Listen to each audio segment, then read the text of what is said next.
Welcome to a new episode of A Guide to Lotro. In today's episode, the Trollshaws. The home of the elves of Rivendell, such as Elrond the Half-Elf,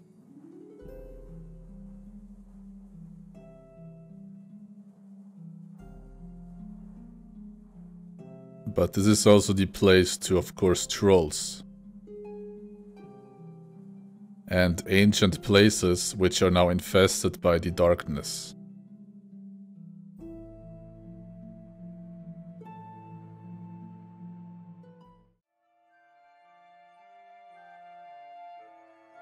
The Trollshaw is a region that can be found in the eastern parts of Eriador.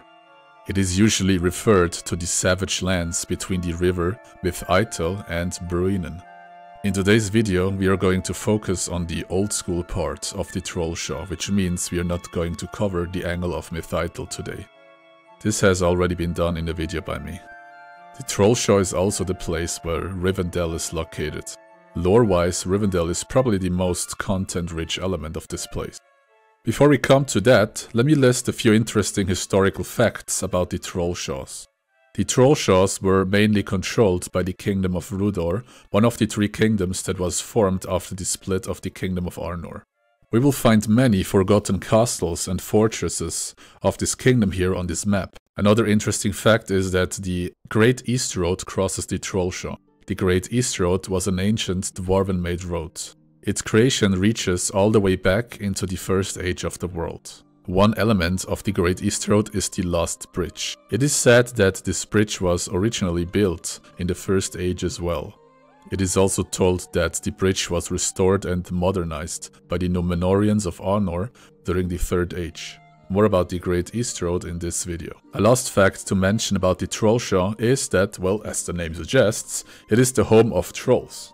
Those trolls usually emerged from the Ettenmoors, which was one of the breeding places for the armies of Angmar. After the fall of Angmar, they seemed to migrate to the south, where the Trollshaws became one of their new homes. There's a few famous trolls to mention, for example Williams, Tom and Bert. The three stone trolls that almost set an end to the quest of Bilbo Baggins and the dwarves. Now let's talk about the Rivendell. The Trollshaw is also a home to many elves. Not just some elves, but elves that endured all the hardships of Middle-earth, basically. Rivendell is their home, their refuge, and in older days their stronghold. And their lord is no one else than Elrond the Half-Elf. In the Second Age, when the Rings of Power were forged, their birthplace Eregion was attacked by Sauron. Eregion was back in those days another realm of the elves that survived the destruction of Beleriand in the First Age. While Eregion was under attack, Gil-galad, High King of the Kingdom of Lindon in Ereth Luin, sent out an army to aid Eregion against Sauron. And this army was led by Elrond, one of the heralds of Gil-galad back then.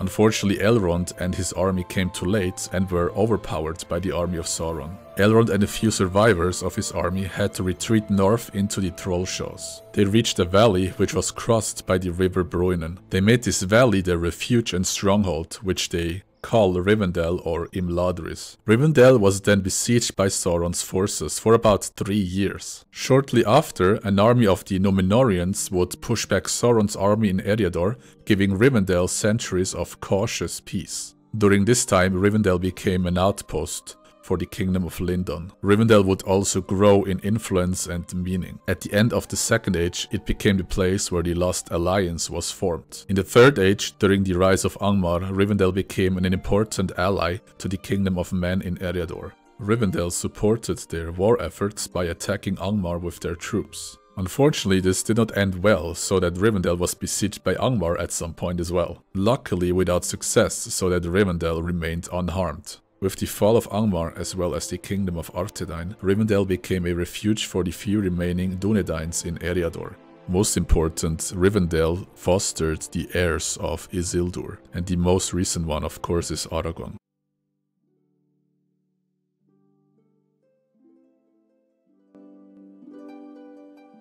For the landscape section, let's start with Rivendell. Of course, Rivendell is the highlight of the map, as well as a highlight of the game, to be honest. This is, for me personally, one of those places that I always look forward to when I have a new character going. It also comes with a unique soundtrack, which I'm going to play now.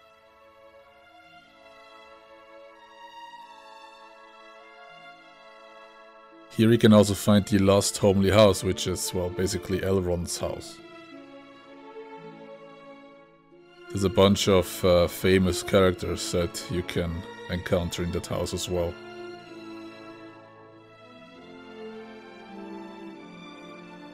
And of course you can also find Elrond in there in this library.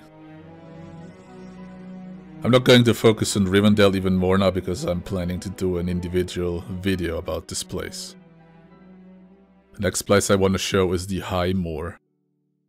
This is a very steep mountain slope adjacent to the Bruinen River and also leads to Rivendell. There's a place called Cirith Uluinn, which is full of worms. But other than that, there's usually a bunch of like bears and lynxes that might attack you. Next to the High Moor is also the Giant Valley, which is obviously filled with giants. They have their own little town here, which is called the Stone Mare. The next place, which is west of the High Moor, is the Bruinen Gorges. In this place you can find the Bruinen Fort. With reference to the movies, this is the place where Arwen kinda drove off the Nazguls that were chasing her. Other than that, this is also the place where the Great East Road runs through. You will also find here a bunch of interesting places like troll caves, as well as a place with shadow and darkness infested wolves. And finally also the outpost Thorenhut, where you can also find the sons of Elrond called Elrohir and Eladan, and a few lost dwarfs. Next place is to the north, it is called Nan Tornef. This is a place where you can find an ancient Rudor ruin called Minas Kiliant. This place is basically infested with undeads at night and crawlers and hillmen during the day mostly. Other than that, you will find worms and undead bears around that fortress. The next place is the North Trollshaws. Well, first of all, this place is mainly thought for group content since every mob here is elite, at least. The Woven Vale is a place full of elite spiders. The next place and last one is Gladalf, which is full of wood trolls and huorns.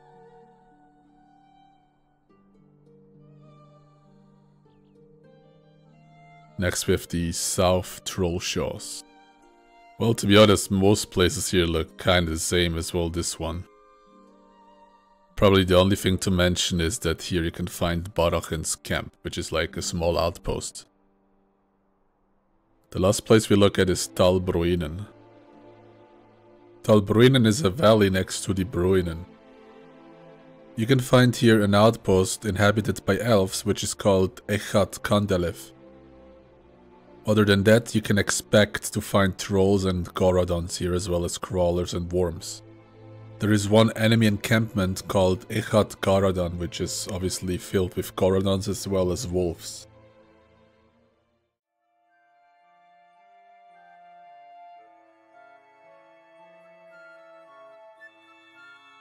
So the deeds in the Trollshaws are quite basic, so I will just show you where you can do most efficiently the Slayer deeds.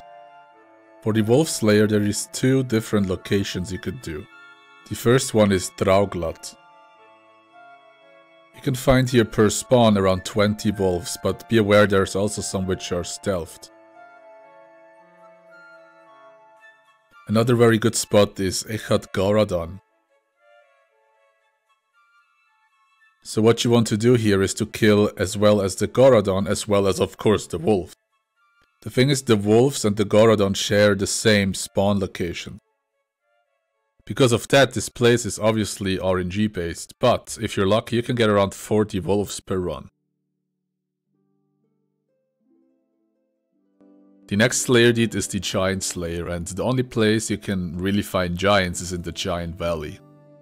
They have their own little outpost here, which is called the Stone Mare.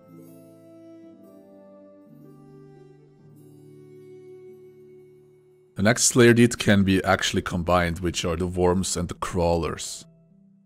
You can do that here in Kirith Ulun.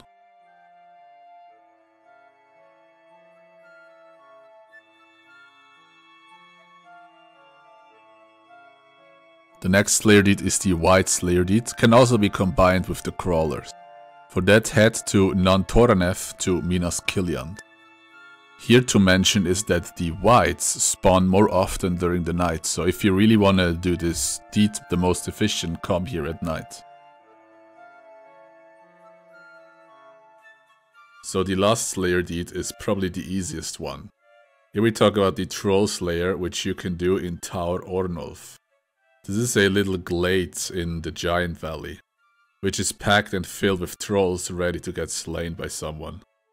You will eventually kill a bunch of trolls already while questing in the Trollshaws. But if you're still short on some, then you will definitely find them here.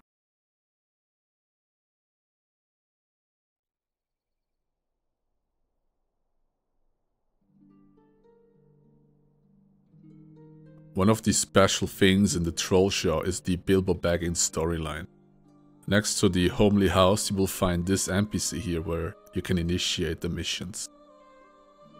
So the Bilbo Baggins storyline is mission based, and as you can see here, there is 10 chapters that you can play.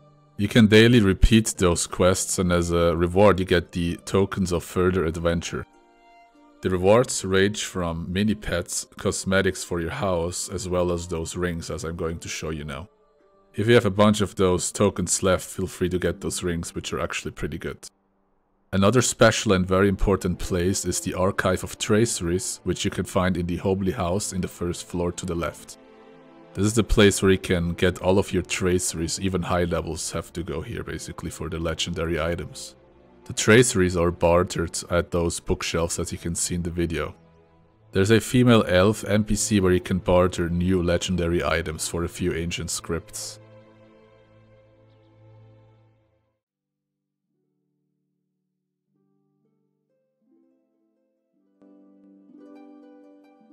There is one dungeon which technically belongs to the Trollshaw, which is called the Lost Temple. The Lost Temple is a scalable dungeon that reaches from level 65 to the max level. This is a temple or an old fortress of the Kingdom of Rudor. You will find the necromancer Ferendur that you have to defeat at the end.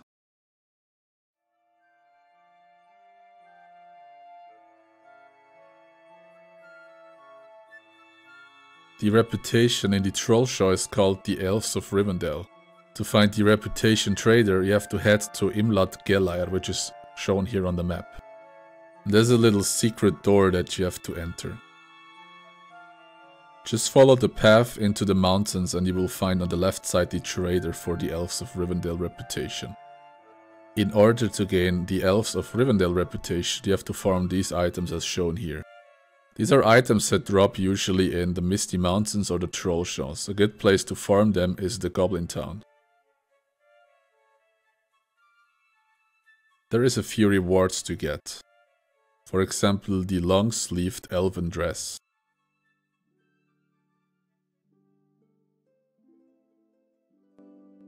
Another cosmetic is the long-sleeved elven tunic and trousers as shown here.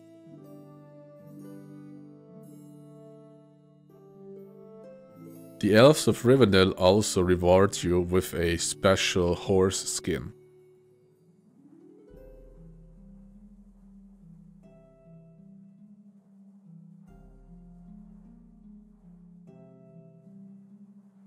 We reached the end of this video. If you enjoyed the video, feel free to give it a like, and if you want to see more, you can subscribe to my channel. Thanks for watching, and I see you in a next episode of A Guide to Lotro.